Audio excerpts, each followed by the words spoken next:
जी, श्रीमती राजप्रभा, अशोक, ममता, आदित्य, रिद्धिमा, आकाश एवं विशाल सेठी कोलकाता, श्री सुनील जी, श्रीमती आशा जी, विक्की, श्रेया, सिद्ध एवं अद्विता, हैदराबाद। माता पिता श्रीमान रूपचंद जी, कमला जैन, दिनेश जैन, रेखा जैन, दिवेश जैन, दिशा जैन, गंगवाल परिवार, प्रवासी मुंबई, निवासी Beawar. Creations bag, school bag, college bag, air bag, trolley bag, file bag एवं सभी प्रकार के बैग्स के निर्माता, specialist in complimentary bags, Pankaj Kumar Jain, Dharavi, Mumbai.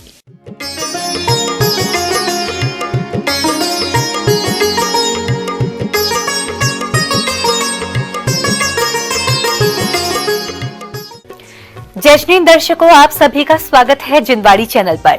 दर्शकों, परम पूज्य संत शिरोमणि आचार्य श्री विद्यासागर जी महाराज के परम प्रभावक शिष्य परम पूज्य निर्यापक्ष रमण मुनि पुंगव श्री सुधा सागर जी महाराज के बहुचर्चित कार्यक्रम जिज्ञासा समाधान को जिनवाड़ी चैनल ने संकलित कर अपनी विशेष प्रस्तुति जिज्ञासा समाधान विशेष संकलन के माध्यम से नए रूप में समग्र जैन समाज के समक्ष पेश किया है, जिससे समूचे भारतवर्ष के श्रद्धालुओं को गुरुदेव की पवित्र वाणी से मिलने वाले समाधान की श्रृंखला कहीं कम ना हो।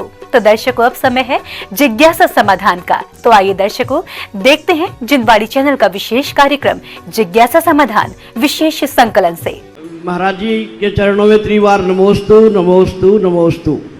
एक तो जो हम शाम को सामायिक करते हैं उसका समय कम से कम 48 मिनट होना ही चाहिए क्या, और दूसरा प्रतिक्रमण और सामायिक के बीच में हम कोई अंतराल रख सकते हैं क्या, क्योंकि हम लोग गृहस्थ हैं, कभी कभी कोई कार्य ऐसा रह जाता है या दूध पानी लेकर रह जाता है, तो हम उन दोनों के बीच में वो ले सकते हैं क्या?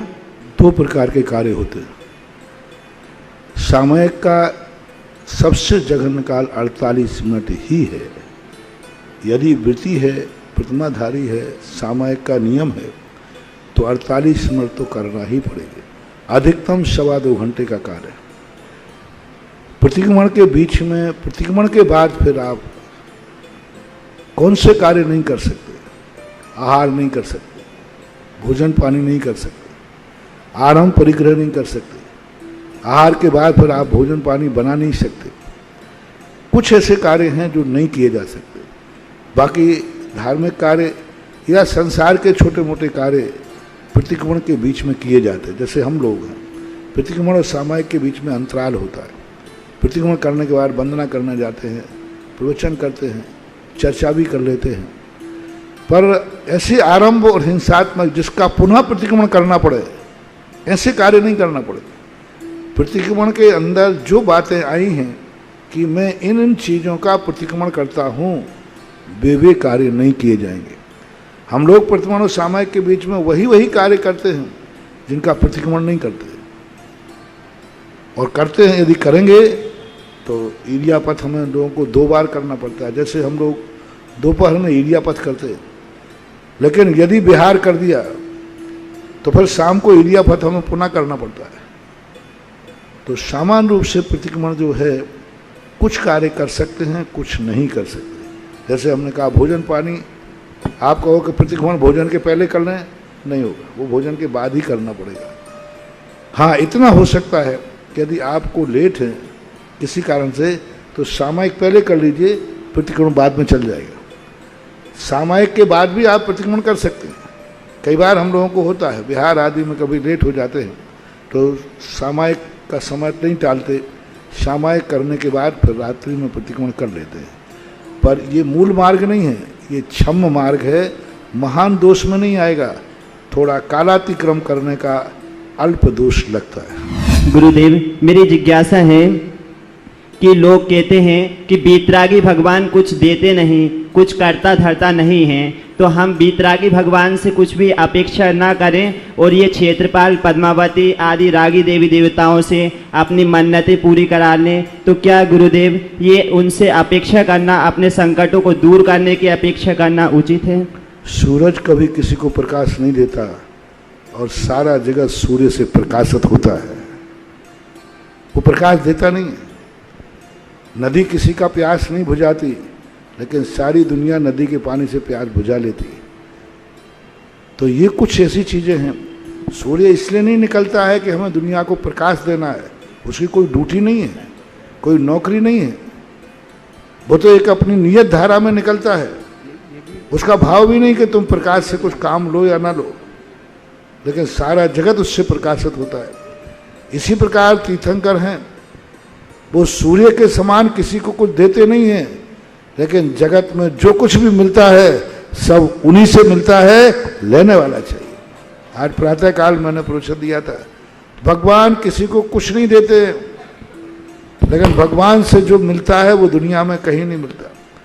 भगवान का मंदिर हमें बनाना है, भगवान को हमें बैठालना है, भगवान का अभिषेक का जल हमें लाना है, अभिषेक हमें करना है, और गंधोदक भी हमारे लिए लेना है। तो ये कुछ बातें जो ऐसी हैं, जो बातें निषेधात्मक नहीं हैं, विवेकात्मक, निषेधात्मक नहीं है। निषेधात्मक यदि मान लिया जाए तो अनर्थ हो जाए। भगवान कुछ देते नहीं, ऐसा यदि मान लिया जाए तो दूसरी लाइन भी लिखना पड़ेगी। भगवान कुछ देते नहीं, ये एक लाइन है, भगवान के बिना कुछ मिलता नहीं, ये दूसरी लाइन है। जब मैं गुजरात गया तो एक मंदिर में लिखा था, धर्म क्रिया न थी। मैंने प्रवचन में दिया कि मैंने कहा ये लाइन गलत लिखी है, ठीक नहीं है। तो उन्होंने कहा महाराज जी ये लाइन मिट नहीं सकती, क्योंकि जिन लोगों ने लिखा है वो पावरफुल है। मैंने कहा मिटाने का तो मैंने कहा ही नहीं, मिटाने तो कहा ही नहीं। एक बार बादशाह ने बीरबल से कहा, मैंने एक लाइन खींच दी, बिना मिटाए बिना छुए इसको छोटी करो। उन्होंने कहा साहब इतना सा काम है। बोले ध्यान रखना मेरी इस लाइन को छूना नहीं। बोले नहीं छूंगा। उसके नीचे बड़ी लाइन खींच दी, छोटी हो गई। मैंने कहा नहीं, इस रेखा को मिटाना नहीं। कमेटी के एक बड़े व्यक्ति ने लिखा है, क्रिया धर्म न थी, बस इसके नीचे एक और लिख दो, क्रिया बिन धर्म न थी। क्रिया धर्म नहीं है, लेकिन क्रिया के बिना भी धर्म नहीं है। तो ऐसा यदि मान लिया जाए, भगवान कुछ देते नहीं, भगवान के बिना कुछ मिलता नहीं, ये भी ध्यान रखना। मुनुश्री, मेरी जिज्ञासा यह है कि अपने चौके में नवदा भक्ति पूर्वक आहार करवाना देना और या किसी अन्य के चौके में आहार देना, क्या दोनों में समान पुण्य लाभ मिलता है? समान पुण्य तो हो ही नहीं सकता। अपने घर के कार्य करना और दूसरे की दुकान पर जाके बैठ के चलाना, कितना लाभ मिला। वहाँ से कमीशन मिलेगा, यहाँ तो पूरा माल मिलेगा। अपनी दुकान पर बैठ करके यदि माल बेचोगे तो पूरा का पूरा मुनाफा तुम्हारा है, और दूसरे की दुकान पर दूसरे का माल बेचोगे तो वो थोड़ा कमीशन दे देगा, माल पूरा थोड़ी प्रॉफिट देगा। दूसरे का उधार लेकर माल बेचने में कमीशन मिलता है, और स्वयं की दुकान खरीद के स्वयं का माल बेचने में पूरा प्रॉफिट मिलता है। दूसरे के चौके में जाने के कोई भी विशेष लाभ नहीं है।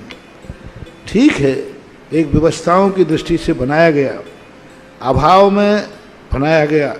कुछ स्थानों पर शास्त्रों में ऐसा आता है, दूसरे के चौकों में कितने चौके दूर जाकर पंक्ति से 7, 8 ऐसा कुछ उल्लेख आता है।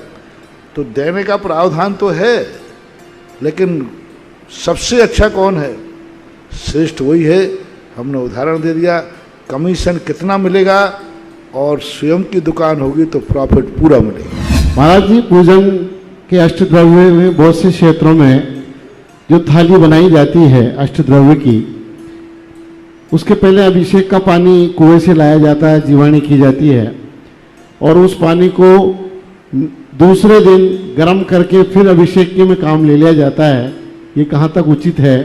और दूसरा, जो अष्टद्रव्य की थाली बहुत सी जो अछूती रह जाती है, उसके भी बादाम लौंग वगैरह दूसरे दिन काम में ले लेते हैं, तो ये उचित है या अनुचित है? पहले पानी के संबंध में, कच्चा पानी 2 दिन 3 दिन 4 दिन तक चल सकता है, जब तक उसमें गंध ना, दुर्गंध ना आवे। क्योंकि टाँके में भी तो रखा हुआ पानी है, टंकी में रखा हुआ तो पानी है। टाँके में कोई नई झील तो आ नहीं रही, स्टोर को पानी किया है। एक पानी की टंकी में भी त्यागी वृत्ति अपना बरसात का पानी रख लेते हैं और पूरा काम चलाते हैं। फिर ब्रह्मचारी जैसा इकट्ठा कर लेता है।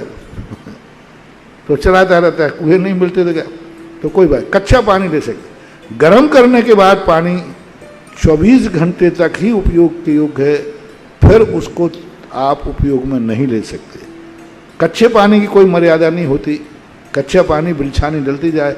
हाँ, कच्चे पानी में यदि दुर्गंध आ जाए, कुछ हो जाए, तो फिर छोड़ देना चाहिए उसको। तो फिर दूसरे दिन महाराज जी जीवाणी फिर होगी ना उसकी?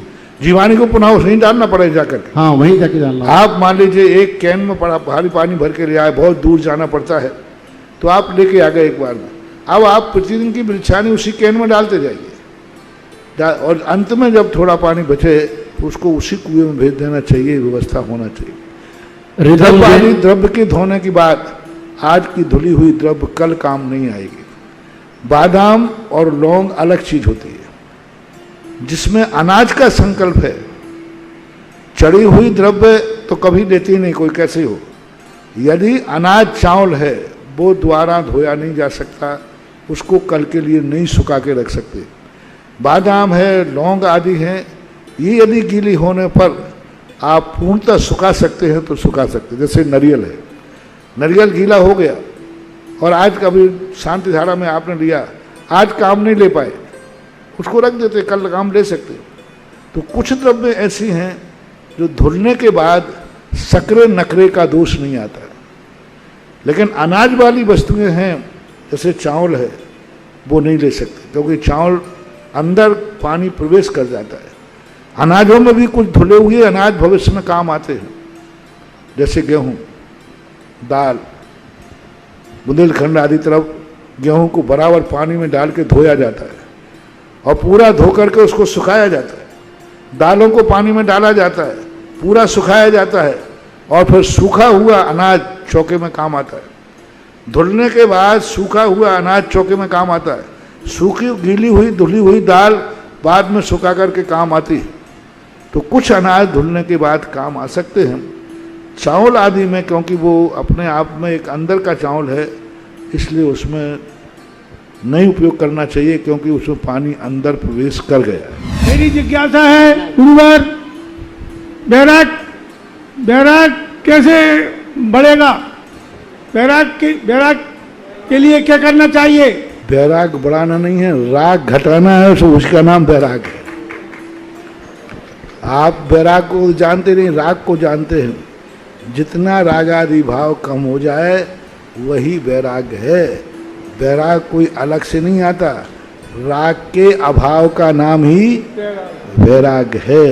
अभी पूज्यवर कुंद स्वामी ने कहा सुख क्या है? आकुलता। तो अनाकुलता क्या है?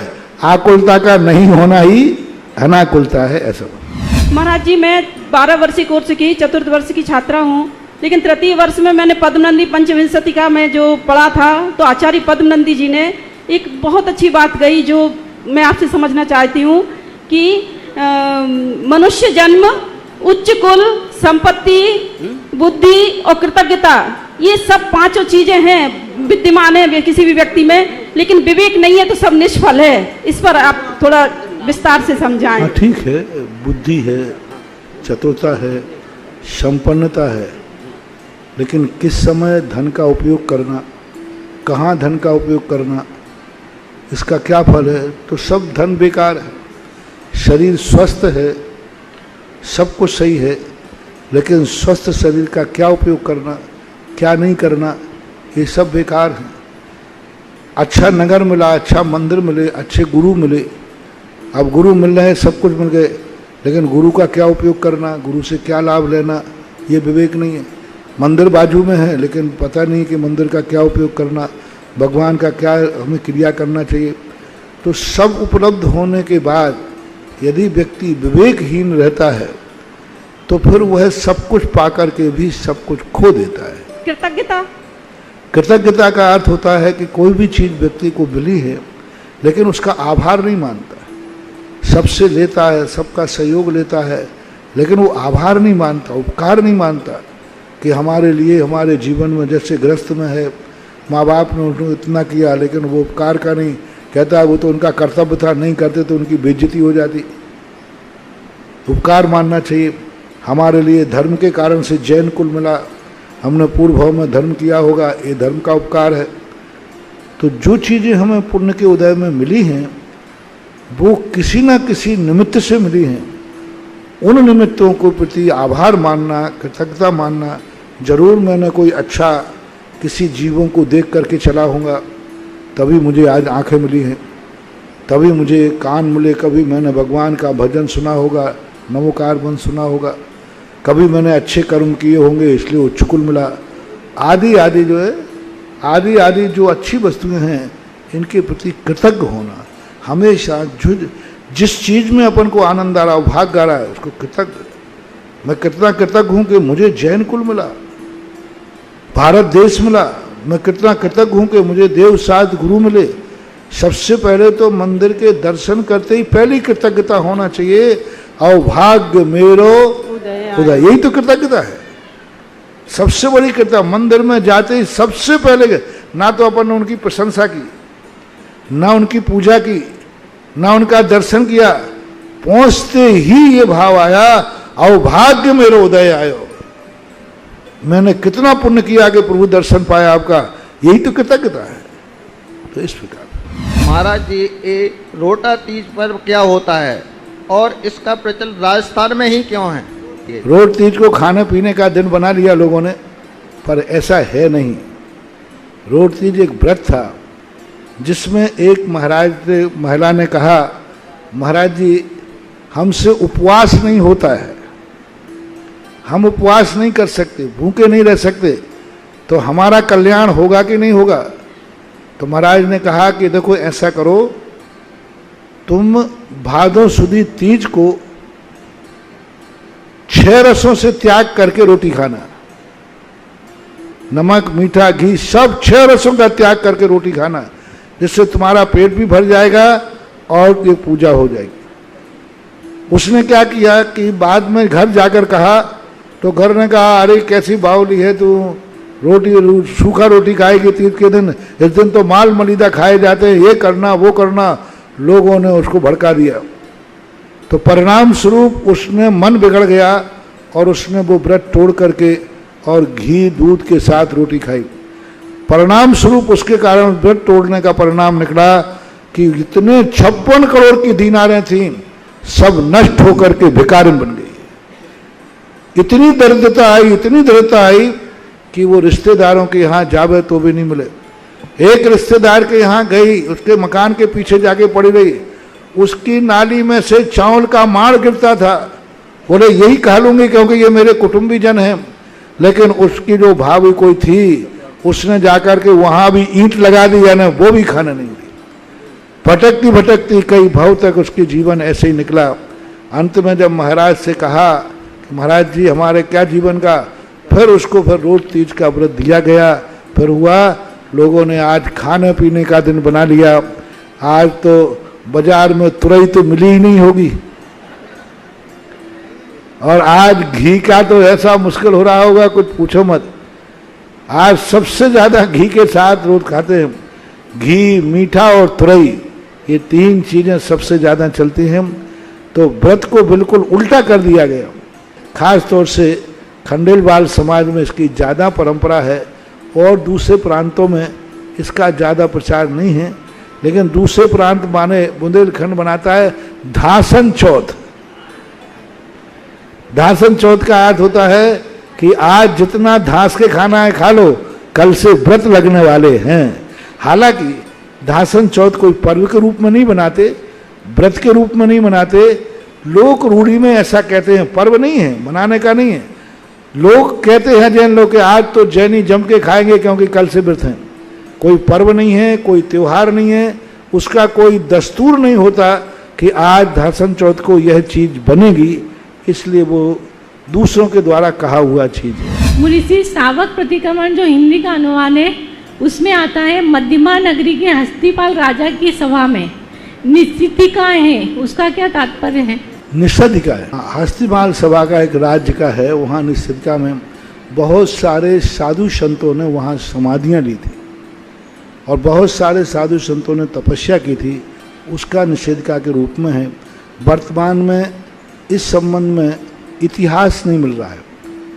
हस्तिपाल नाम की संबंध में प्रतिक्रमण में भी आता है लेकिन अब इसका इतिहास आज नहीं मिल रहा है। सामान्य अर्थ तो यही है। मेरा प्रश्न है महाराज जी, जो शाही समित दृष्टि महाराज हैं वो कहीं ध्यान में बैठे हैं, अगर उनको पूर्व भोग के वेरी अगर उनको उठा कोई देवता या राक्षस उठा के ले जावे, जब उनको कभी समुद्र में फेंक देवे या भोग भूमि में जा करके उनको फेंक देवे, तो अगर समुद्र में गिर जावे तो क्या वो मुनि महाराज उनका क्या होता है? अगर वो जिंदा रहे तो तैरना आता हो तो तैर के बाहर निकल सकते हैं क्या? और जैसे भोग भूमि में जाके उनको छोड़ते हैं, अब तो भोग भूमि में मरण हो जाए तो उनका शरीर वहीं रहता है या जिंदा रहते हैं तो भोग भूमि में वो क्या करते हैं?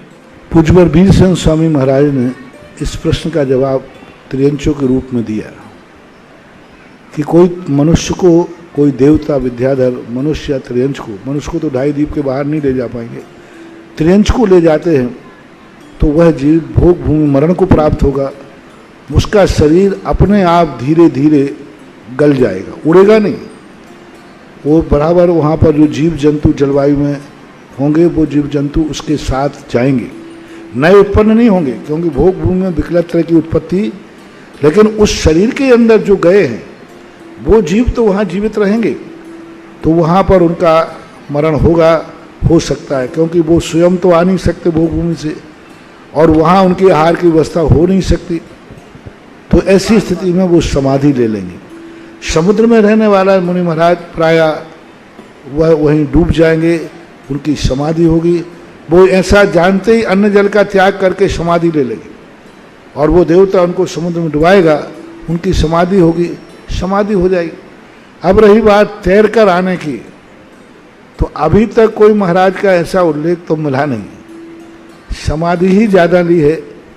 अब तैर करके कैसे आएंगे तो उनको प्रायश्चित लेना पड़ेगा, प्रायश्चित आदि ले सकते हैं, पर अभी तक कोई ऐसा उदाहरण मिला नहीं कि कोई को समुद्र में फेंका हो, वो मुनि महाराज तैर के पार किया हो, ऐसा कोई उल्लेख नहीं मिला। तो अब किसी ने सर्वक भगवान से पूछना पड़ेगा वो क्या करें। पर यही है कि ऐसे उपसर के समय मुनिराज तैरते नहीं हैं। ऐसे उपसर के समय तो वो ध्यान में बैठकर समाधि ले लेते हैं, क्योंकि वो जानते हैं कि तैर तो पाना नहीं है, इतना बड़ा समुद्र पार कर नहीं पाना, मगरमच्छों से भरा हुआ है और इतना लंबा तैरेंगे, मरना तो निश्चित ही है। फिर वो इस प्रकार की हरकत क्यों करेंगे? वो तो ध्यान में बैठने का प्रयास करेंगे। हाँ, छोटी मोटी नदी हो, नाला हो तो बात अलग है, फिर उस संबंध में फिर अलग अलग प्रायश्चित का प्रावधान किया गया है, कितना पानी में कैसे हुआ, क्या हुआ, ऐसा। औदैहिक भाव, औपसर्गिक भाव, क्षायक भाव और क्षायोपस्मायिक और प्रमाणिक भाव, इनका हमारे जीवन में क्या महत्व है महाराज जी? स्वतत्व मौदेक पारनाम कौचा, उपसम भाव ये कर्म सापेक्ष, एक आत्मा है, परिणाम एक ही होता है, लेकिन कभी कभी आत्मा वही परिणाम वही कसाय, क्रोध को लेकर तो क्रोध हो जाता है, मान को लेकर तो मान हो जाता है, माया को लेकर परिणाम एक ही है आत्मा का। इसी प्रकार जब दर्शन मोहिनी और चारित्र मोहिनी के उपसम होने पर आत्मा का जो परिणाम होता है उसे उपसम भाव कहते हैं।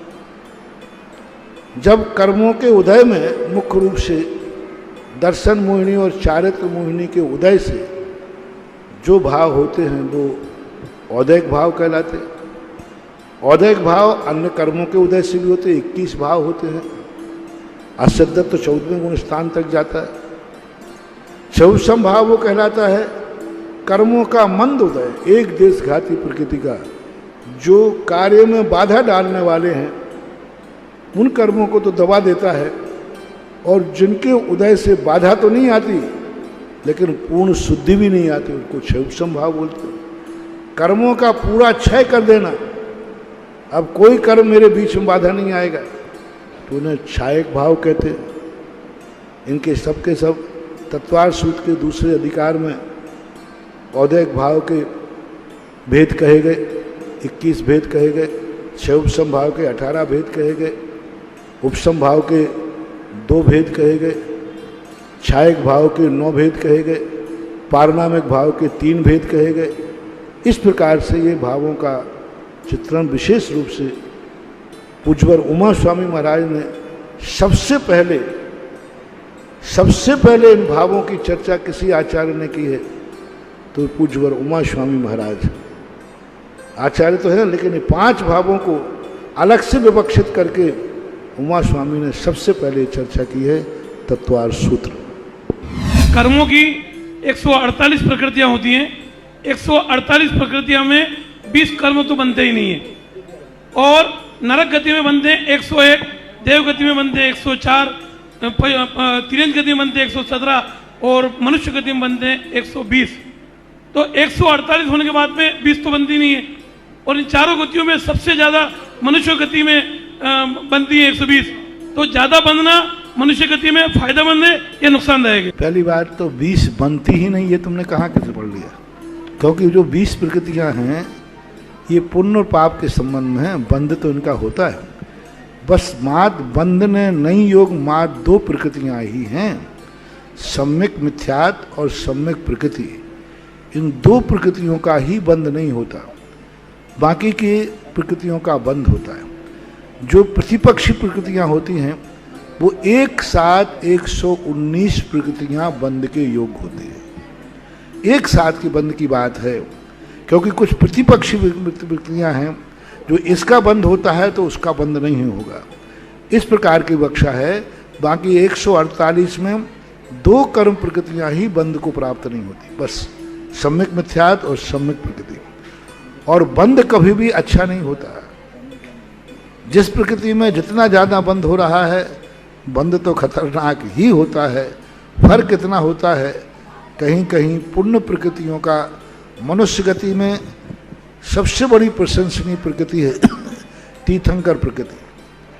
तीर्थंकर प्रकृति के साथ आहारक दुख आदि जो प्रकृतियां हैं, ये कुछ ऐसी प्रकृतियां हैं जो मनुष्य गति में ही बंध को प्राप्त होती हैं। इसलिए पुण्य प्रकृतियों की अपेक्षा मनुष्य गति में अधिक प्रकृतियों का बंध प्रशंसनीय मान लिया जाता है, क्योंकि अन्य गतियों में इतनी पुण्य प्रकृतियां नहीं बनती। देवताओं को इतनी पुण्य प्रकृति नहीं बनती। देवता तीर्थंकर प्रकृति का बंध नहीं कर सकते, देवता आहारक दुख आदि का बंध नहीं कर सकते, नारकी नहीं कर सकते, त्रियंश नहीं कर सकते। इसलिए मनुष्य के इस अपेक्षा से ठीक है, बाकी बंध तो बंध ही होता है। महाराज श्री आज दोपहर में क्षुल्लक जी ने तत्वार सूत्र का वर्णन किया, प्रथम अध्याय का।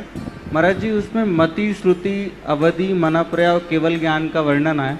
महाराज जी मेरा एक शंका है कि जब वो अवधि ज्ञान का बता रहे थे और मनाप्रया ज्ञान का भी 2 स्वरूप बता रहे थे, एक सरल स्वरूप और एक विचलित स्वरूप, तो महाराज जी मेरा प्रश्न यह है कि आदिनाथ भगवान को तो सभी ज्ञान थे, तो फिर उन्होंने मारीच के मन का भाव समझकर मतलब उसको कैसे समझा सकते हैं या फिर कैसे चीज़ों को बदल सकते हैं?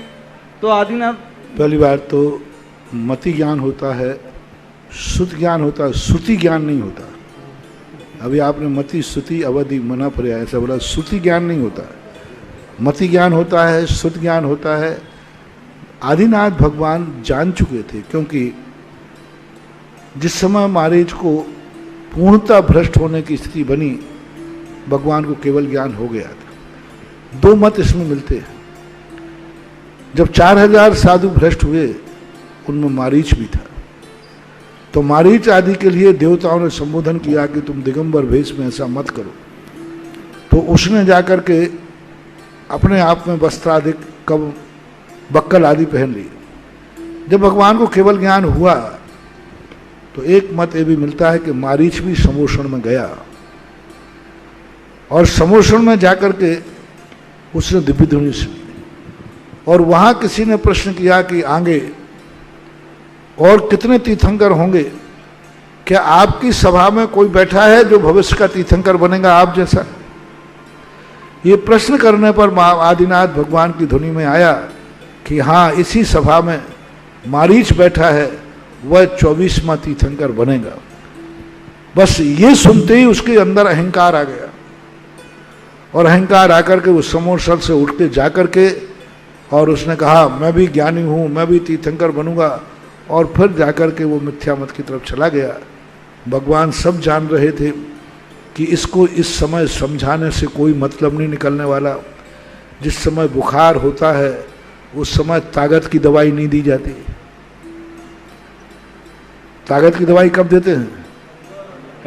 यदि बुखार के समय ताकत दे दी तो बुखार के कीटाणु ताकतवान हो जाएंगे। इसलिए जब बुखार होता है तब ताकतवान नहीं दी जाती। और आदिनाथ समझ गए इसको मिथ्यात्व का ऐसा बुखार चढ़ा है कि जिनवाणी इसको सुहाएगी नहीं। और जब वो बाहर ही चला गया तो क्या आदिनाथ भगवान उसके पीछे दौड़ते? वो खुद ही अपने आप को अहंकार की शिखर पर जब कोई व्यक्ति बैठ जाता है तो उसको उतारना कठिन होता है। और भगवान ने ज्ञान में जान लिया था कि इसकी होनहार कैसी होने वाली है, ये दुर्गतियों में जाने के बाद ही सुधरेगा। इसलिए उन्होंने सिर से पहाड़ फोड़ना उचित नहीं समझा।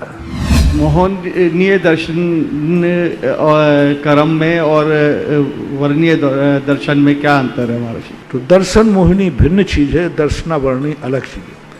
दर्शनावर्णी वो कहलाता है जो दर्शन गुण को ढांकता है, जिसके 9 भेद होते हैं। ज्ञान जो 5 निद्राओं के रूप में होता है, एक चक्षु दर्शनावर्णी और एक अचक्षु दर्शनावर्णी और एक अवधि दर्शनावर्णी। ये 3 ये हुए।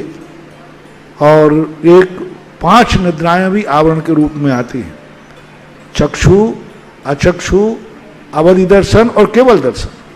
ये 4 ये हुए, 5 निद्राएं, 9 भेद होते हैं। एक दर्शन गुण को घात करते हैं। दर्शन मोहिनी भिन्न चीज है। दर्शन मोहिनी दर्शन गुण को नहीं घातती है, वह तो मिथ्या करती है। दर्शन मोहिनी जो मिथ्या दर्शन मोहिनी है वह अपने ज्ञान को उल्टा करती है, ज्ञान को मिथ्या बनाती है, ऐसा काम करती है। दर्शन मोहिनी से कोई विशेष गुण नहीं घात होता। कई आचार्यों ने सम्यक्त गुण को घात करने वाली दर्शन मोहिनी प्रकृति है, ऐसा भी लिखा है। पूज्यवर वीरसेन स्वामी महाराज ने श्री धबला जी की 12वीं पुस्तक में श्रद्धा नाम का गुण स्वीकार किया है, और उस श्रद्धा गुण को ढांकने वाली दर्शन मोहिनी होती है, ऐसा प्रकीर्णक कथन मिलता है। ऐसा गुरुदेव, सामायिक ही समाधि है तो देशव्रती सावक को समाधि के लिए क्या पुरुषार्थ करना चाहिए? समाधि ही सामायिक है ऐसा कहीं लिखा नहीं। सामायिक भिन्न चीज होती है। सामायिक जो होती है समाधि की तैयारी होती है। समाधि के सामायिक साधन है, समाधि साध्य है। सामायिक से समाधि को साधा जाता है। सामायिक अभव भी कर लेता है, समाधि अभव नहीं करता। सामायिक द्रव्य वृत्तों में आता है। सामायिक समय संबंधी होता है। आज तक किसी को सामायिक में केवल ज्ञान नहीं हुआ, आज तक किसी को सामायिक में शुद्ध उपयोग नहीं हुआ, आज तक किसी सामायिक में किसी ने श्रेणी नहीं मारी। ध्यान अलग चीज है, सामायिक अलग चीज है। सामायिक समय संबंधी मात्र अपने मन वचन काय को कंट्रोल करने का अभ्यास है, मात्र अभ्यास किया जाता है। सामायिक शुद्ध उपयोग, केवल ज्ञान, मोक्ष प्राप्त करने का एक अभ्यास है। सामायिक में स्वरूप का चिंतन होता है, स्वरूप की उपलब्धि ध्यान में होती है। ध्यान और सामायिक में बहुत अंतर है। सामायिक आवश्यक है, ध्यान तप है। सामायिक आवश्यक में आता है, ध्यान तप होता है। और ध्यान जो है धर्म ध्यान, शुक्ल ध्यान आदि, और जब मोक्ष की स्थिति बनती है समाधि की, तब व्यक्ति ध्यान में चला जाता है। समाधि की समय सीमा नहीं होती, 1 मिनट की भी हो सकती है समाधि, और कई वर्षों की भी हो सकती है समाधि। समाधि 33 दिन की भी समाधि हुई, लेकिन सामायिक 33 दिन की नहीं होती। सामायिक की समय सीमा न्यूनतम 48 मिनट है और अधिकतम 2.25 घंटे है। लेकिन समाधि की जघन्यतम सीमा क्या है? क्षण मात्र। और उत्कृष्ट सीमा क्या है? कितनी में? वो संकल्प पूर्वक नहीं की जाती, उसमें समय की सीमा नहीं रहती। उसमें व्यक्ति बहिर्मुखी से अंतर्मुखी हो जाता है, बहिर्मुखी से अंतर्मुखी हो जाता है। कितने समय के लिए हुआ, कब हुआ, विकल्प पूर्वक नहीं होता। सामायिक में अब बैठ रहा हूं, मैं सामायिक कर रहा हूं, संकल्प पूर्वक होती है। समाधि संकल्प पूर्वक नहीं होती, एक असहज, एक ऐसी असहज घटना है जो कब घट जाए कुछ कह नहीं सकते। द्रव्य समाधि और भाव समाधि, द्रव्य समाधि संलेखना रूप होती है और भाव समाधि आत्मा की, जो मैंने अभी कही, बहिर्मुखी से अंतर्मुखी। सामायिक में अंतर्मुखी आता है, सामायिक में क्षमता भाव होता है, क्षमता सर्वभूतेषु। सामायिक का जहां भी चिंतन बताया क्षमता भाव, स्वरूप भाव नहीं बताया। ध्यान में स्वरूप भाव होता है, समाधि में स्वरूप भाव होता है, लेकिन पूरे कुंड समय सार में कुंद स्वामी ने कहीं सामायिक की चर्चा नहीं की, उन्होंने समाधि की चर्चा की और उन्होंने कहा कि समाधि में लीन हो जाओ। सामायिक की कहीं चर्चा है ही नहीं, क्योंकि सामायिक समाधि का एक अभ्यास है जो संत अपने अनंतकांड सापचार में वृत्ति की शुरुआत करने के लिए, इसलिए सामायिक प्रतिदिन की जाती है, समाधि प्रतिदिन नहीं होती। समाधि एक बहुत बड़ी चीज है, लोग यही तो नहीं समझ पा रहे हैं। क्षमता को समाधि कहते हैं, क्षमता सामायिक का नाम है, और ना जहां समता है ना विषमता है उसका नाम समाधि है। शत्रु और मित्र में समता रखना सामायिक है, ना शत्रु है और ना मित्र है। कितना अंतर है? शत्रु और मित्र में समता रखना सामायिक है, कंचन और कांच में समता रखना सामायिक है, और ना कंचन है और ना कांच है, ना शत्रु है ना मित्र है, ना सत्य है ना असत्य है, सबसे ऊपर उठ करके स्थित प्रज्ञ हो जाता है, उसको समाधि बोलते हैं। महाराज जी, अभी जिज्ञासा में प्रश्न आया था कि सुतक पतक का, तो महाराज जी व्रती लोगों का घर त्याग नहीं होता है, तो 2 पीढ़ी का उनको सूतक लगता है क्या महाराज जी? ये जिज्ञासा समझ। घर में रह रहे हैं तो सूतक उनको लगेगा, क्योंकि घर में पूरा समाचार है, परिवार के साथ संबंध है, वह परिवार को माँ, पिता को पिता, भाई को भाई, ये सारे संबंध होने से शायद भले वो 7 प्रतिमा भी क्यों न ले ले, तो भी घर में रहने वाले को सूतक लगेगा। घर का सर्वथा त्याग कर दिया है आजीवन, अब मैं इस घर का सर्वथा त्याग करता हूँ, आना जाना भी बंद रहेगा, तो फिर बाद की बात अलग है, क्योंकि उसने त्याग कर दिया। घर में है तो शायद भली 7 प्रतिमा हो तब भी लगेगा। महाराज जी, यहाँ पे मंदिर जी में नीचे मतलब आदिनाथ भगवान है और ऊपर महावीर स्वामी भगवान है, मगर नीचे ऐसा क्या है, मतलब महाराज जी पैर रुकते ही नहीं है नीचे मतलब ऐसा लगता है कि आदिनाथ भगवान के ही पास जाना है। वहाँ नमोस्तु तो करते हैं महाराज जी, मगर ऐसा रहता है कि मतलब वहाँ पे आदिनाथ भगवान के ही पास जाना है, ऐसा क्या है?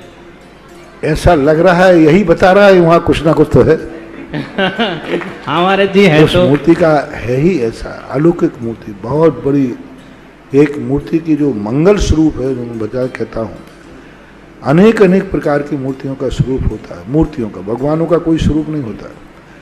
मैंने कहा कि बहुत सारी मूर्ति हैं जिनमें एनर्जी बहुत है, ताकत बहुत है, लेकिन मंगल स्वरूप चांदखेड़ी की मूर्ति का सबसे बड़ा सगुण है मंगल रूप, शुभ रूप, सगुण रूप।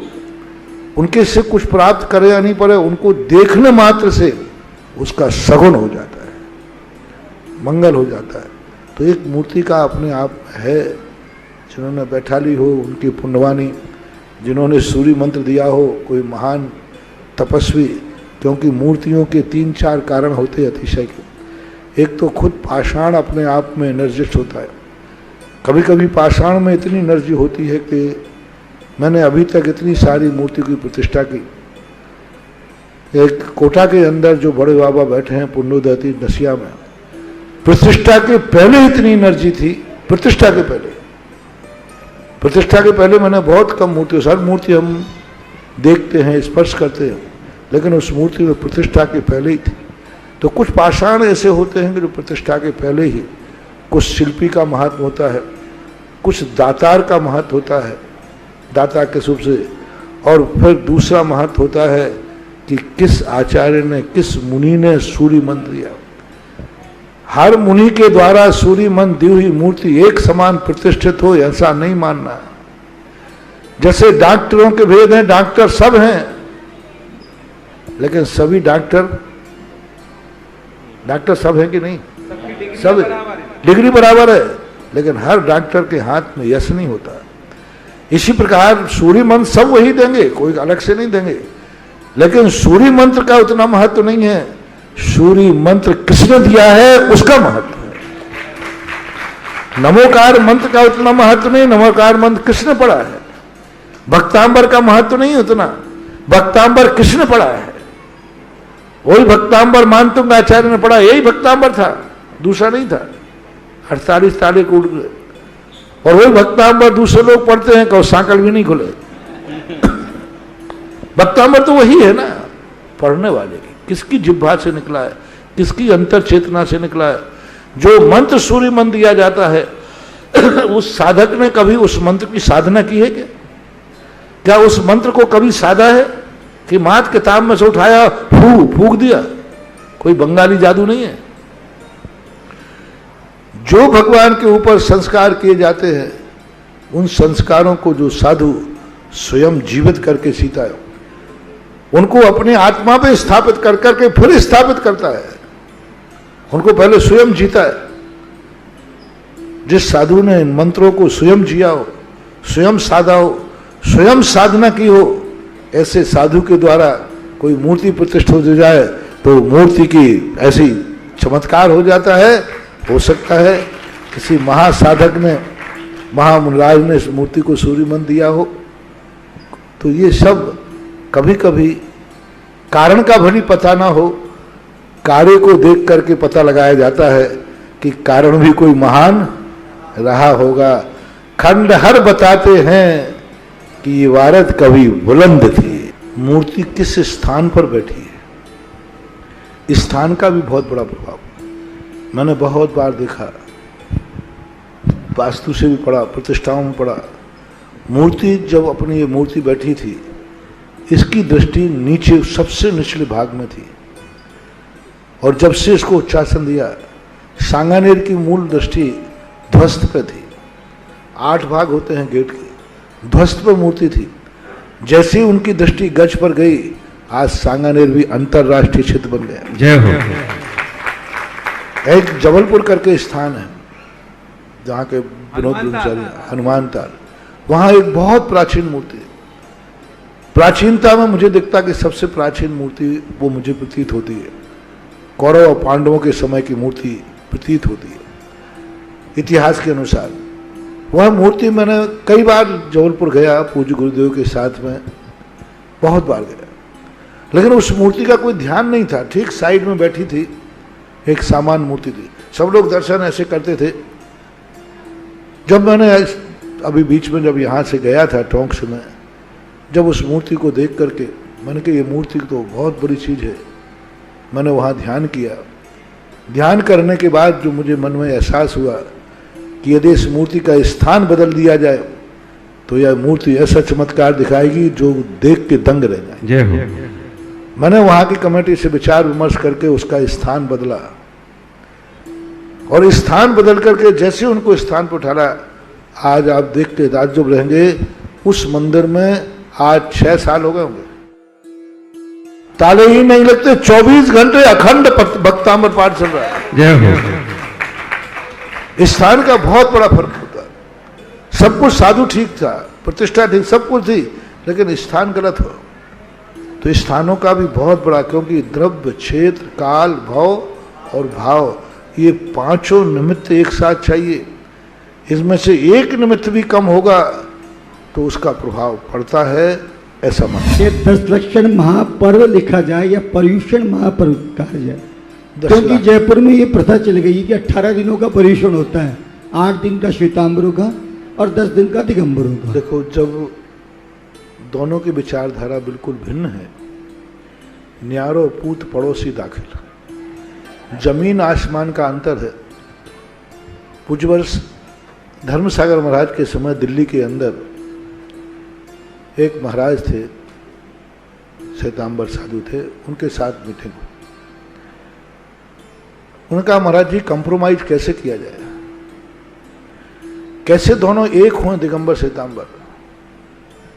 तो पूज्य धर्मसागर महाराज वैसे ही ज़्यादा नहीं बोलते थे। उन्होंने कहा भैया कंप्रोमाइज का तरीका 2 है, या तो तुम हम में मिल जाओ या हम तुम में मिल जाए। या तो तुम कपड़े उतार दो या मैं कपड़े पहन लूं। तो मैं तो कपड़े पहनने वाला नहीं हूं, क्योंकि मैं तो जीवन भर के लिए त्याग कर चुका हूं। लेकिन तुमने उतारने का त्याग नहीं किया है, क्योंकि बदलते तो हो गई। तुमने महाराज तो देखो, उन्होंने कहा तुम प्रतिदिन कपड़े बदलते होगे नहीं, तो इसका अर्थ है कि कपड़े उतार के ही तो बदलते होगे। तो तुम्हारे उतारने का तो त्याग है नहीं, हमारे पहनने का जरूर त्याग है कि मैं किसी अवस्था में नहीं पहनता। तो क्यों ना कंप्रोमाइज हो जाए कि तुमने अभी उतारने का त्याग नहीं किया है, तो तुम्हारा नियम टूटेगा नहीं। कपड़े उतार दो, हम सब एक थे, एक हैं और एक ही रहेंगे। दूसरा उन्होंने कहा कि यदि ये नहीं होता है तो फिर कोई कंप्रोमाइज नहीं। कंप्रोमाइज का फिर दो ही तरीका होते, थोड़ा तुम चलो थोड़ा हम चलते, थोड़ा तुम झुको थोड़ा हम झुकते, तुम आधे उतारो और हम आधे पहने। तो ये भी कंप्रोमाइज होने वाला। फिर इसमें ये विवाद हो जाएगा कि आधे तुम नीचे के उतारोगे कि हम आधे ऊपर के उतारे, तो वो कंप्रोमाइज नहीं हो सकता। अब इसमें कंप्रोमाइज करने का जो प्रयास कर रहे हैं, देखो हम घर के बाहर अलग अलग हैं, घर के अंदर अलग अलग हैं, घर के बाहर तो भाई भाई भी अलग होते हैं। हमारा सिद्धांत होना चाहिए, घर के बाहर जब सड़क पे आओ तो शत्रुषु मैत्री, सारा जगत मेरा मित्र है। और जब तुम अंदर में जाओ, कोई कोई न नथी रे, कोई किसी का नहीं है, मैं एक आके एक अतुल्य। घर के बाहर व्यक्ति रहता है, सबसे मिलके रहो। घर के अंदर आते भाई भाई भी अपने अपने कमरे में जाते हैं कि सब इकट्ठे रहते हैं? अपने अपने कमरे में जाना कोई बंटवारा है क्या? ये बंटवारा है कि व्यवस्था है? ये व्यवस्था है। इसी प्रकार से हम मानव जाति नाम से सब एक है। जब मंदिर की बात आई तो अपने अपने मंदिर में जा रहा है, ये बंटवारा नहीं है, व्यवस्था है, अपनी अपनी व्यवस्था है। उनको सवस्त्र मुक्ति मंजूर है, हमें निर्वस्त्र कहाँ, जमीन आसमान का अंतर है। तुम्हारे दिगंबर साधु की चर्या और उनकी चर्या सब कुछ तो भिन्न है। मात अकेला नाम एक हो जाने से संज्ञा स्वरूप लक्षण का भेद है। नाम जैन है, ठीक है, मैं किसी की आलोचना नहीं कर रहा हूं। वो 8 दिन के मनाए, आप 10 दिन के मनाओ, मिलने जुलने का धर्म के संबंध में कमरे मत मिलाओ, सड़क पे मिलो। कमरे में सारे मत मिलो, सड़क पे मिलो। कमरा अपना अपना होना चाहिए, सड़क सबके लिए होना चाहिए। मंदिर के अंदर धर्म सबका अपना अपना है, कर्म सब मिलके करो, धर्म अपना अपना स्वतंत्र रहना चाहिए। क्योंकि धर्म एक ऐसी संपत्ति है जिसमें मिक्सिंग नहीं चलती। ये धर्म का कांटा है, एक कूंजड़े की तराजू नहीं है कि यहाँ कुछ भी रखते जाओ। जैन दर्शन को ये देख, 10 लाख क्षण धर्म ही हमारे यहाँ है। प्रभूषण शब्द भी जैन आगम में नहीं है, दिगंबर शब्द में नहीं है। प्रभूषण शब्द श्वेतांबर लोग के 8 दिन के प्रभूषण होते हैं। दिगंबरों के 10 लाख क्षण धर्म ही इसका नाम है। प्रभूषण पर्व इसको कहा ही नहीं जाता है ही नहीं प्रभूषण। आज की भाषा में कुछ बोलने लगे। ये 10 लाख क्षण धर्म है, 10 हैं लक्षण जिनके, पर 10 लाख वहां तो लक्षण ही नहीं है। वो तो अष्टांग का जैसे पर्व है, उनके 8 दिनों के अलग अलग नाम नहीं है। उत्तम क्षमा मार्दव आदि, वो अष्टांग का पर्व जैसे आप मनाते हो 8 दिन के, ऐसे उनके अष्टांग का, उनके यहाँ अष्टांग का नहीं होती, अष्टांग का पर्व नहीं करते। उनके यही 8 दिन के साल भर में एक बार पढ़ते हैं। तो ये अपने अपने विचार हैं, अपने अपने सोच हैं। मैं किसी को आक्षेप नहीं कर रहा हूँ, लेकिन यह कह रहा हूँ कि सबको अपना अपना करना चाहिए, अपने अपने स्वरूप चलना चाहिए। मिलाना और मिक्सिंग करना ये आगे जाके खतरनाक हो जाता है। इसी मिक्सिंग के कारण ये जितने क्षेत्रों पर विसंवाद हो रहे हैं, इन्हीं मिक्सिंग के कारण हो रहे हैं। इसलिए इतने ही समझदार को इशारा काफी। ये स्वस्तिक बनाते हैं जिसमें 4 बिंदु क्यों लगाते हैं? 4 बिंदी लगाने का कोई औचित्य तो नजर आया नहीं। स्वस्तिक में 4 बिंदु रूप सिद्धिशिला बनाने का भी कोई उल्लेख हमें शास्त्रों में देखने को नहीं मिल रहा है, शास्त्रीय प्रमाण नहीं मिल रहा है। जहां स्वस्तिक बने, सबसे प्राचीन हमने स्वस्तिक और नंदियावर्त कई खंडहरों में देखे, वहाँ पर भी हमें बिंदी देखने को नहीं मिली, वहाँ भी हमें ऊपर चंद्राकार देखने को नहीं मिला, खाली स्वस्तिक जैसा बनता है वैसे मिले हैं। अभी वर्तमान में परंपरा चलती है, कोई कहते हैं चतुर्गति का प्रतीक है, कोई कहते हैं चतुर आराधना का प्रतीक है। तो अब इनके संबंध में आगम वचन न मिलने से हम कुछ निर्णय रूप से नहीं कह सकते। जो जो चिंतन कर लेता है, चार का तुक्का जहाँ बैठ जाए वहाँ बैठा लेना। महाराज जी, आपके पास ऐसा कौन सा चमत्कार है जो आप तो ठकुराई में एक रात रुके थे, जिसमें आपने ठकुराई के पूरे लोगों का जीवन बदल दिया? क्योंकि वहाँ तो कोरा एक व्यक्ति अभिषेक करता, वो 5 बजे करके आ जाता था न, और हमने शांति धारा तो कभी देखी ही नहीं कि शांति धारा भी होती है। लेकिन आप तो एक रात रुके जिसमें हमारे ठुकराई के लोगों का जीवन बदल दिया। मैंने कोई चमत्कार नहीं किया, बस मेरे में एक गुण जरूर है, मैं हीरा नहीं हूँ लेकिन हीरा को पहचानता जरूर। मैंने गंधोदक में कोई चमत्कार नहीं किया, अभिषेक तो पुराने जमाने से था, लेकिन मैंने अभिषेक की महिमा क्या है वो जरूर समझी। हीरा तो है ही, कोई जौहरी हीरा बनाता नहीं है, जौहरी हीरा पहचानता है। मैंने कोई शांति धारा बनाई नहीं है, मैंने कोई अभिषेक बनाया नहीं है, मैंने अभिषेक को पहचाना है। मैंने किसी देव को नहीं बनाया, देव को पहचाना है। गुरु को नहीं बनाया, गुरु को पहचाना है। नमोकार मंत्र नहीं बनाया, नमोकार मंत्र को पहचाना है। अभिषेक नहीं बनाया, अभिषेक को पहचाना है कि इसमें कितने गुण हैं, कितनी शक्ति है। और वह गुण और शक्ति की महिमा जब जगत के सामने रखी और जगत ने उसका प्रैक्टिकल ऐसे ही नहीं मान लिए, तुमने बहुत सैंपल भरे हैं, तुमने लाखों करोड़ों का माल तो हमारा सैंपल में गया। लेकिन अब ऐसी कमाई हो रही है, कोई सैंपल नहीं भरता, डायरेक्ट ऑर्डर देता है। सैंपल की जरूरत ही नहीं, क्योंकि अब इतना ज्यादा प्रचलित हो गया, अब तो ट्रेड मार्क का चलता है।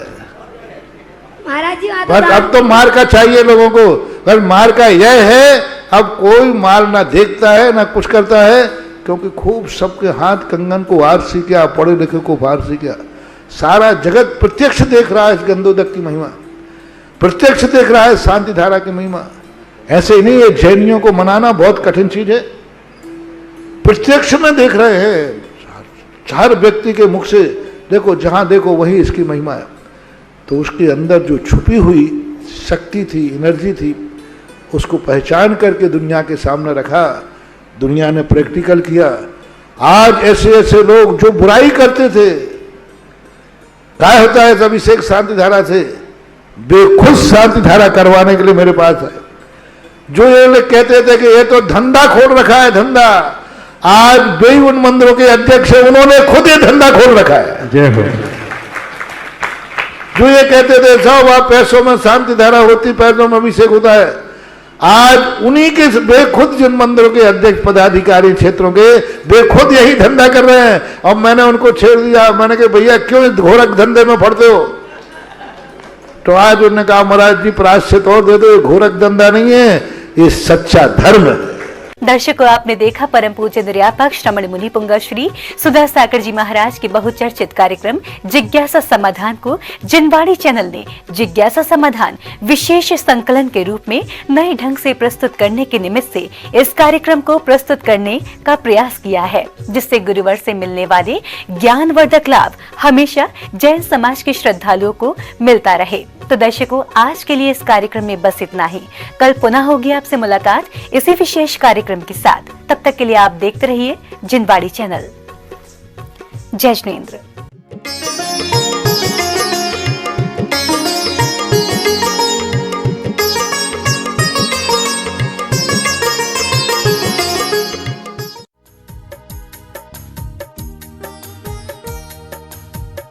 इस कार्यक्रम के पुण्यार्चक थे श्री रतन लाल जी, श्रीमती राजप्रभा, अशोक, ममता, आदित्य, रिद्धिमा, आकाश एवं विशाल सेठी कोलकाता, श्री सुनील जी, श्रीमती आशा जी, विक्की, श्रेया, सिद्ध एवं अद्विता, हैदराबाद। माता पिता श्रीमान रूपचंद जी, कमला जैन, दिनेश जैन, रेखा जैन, दिवेश जैन, दिशा जैन, गंगवाल परिवार प्रवासी मुंबई निवासी व्यावर।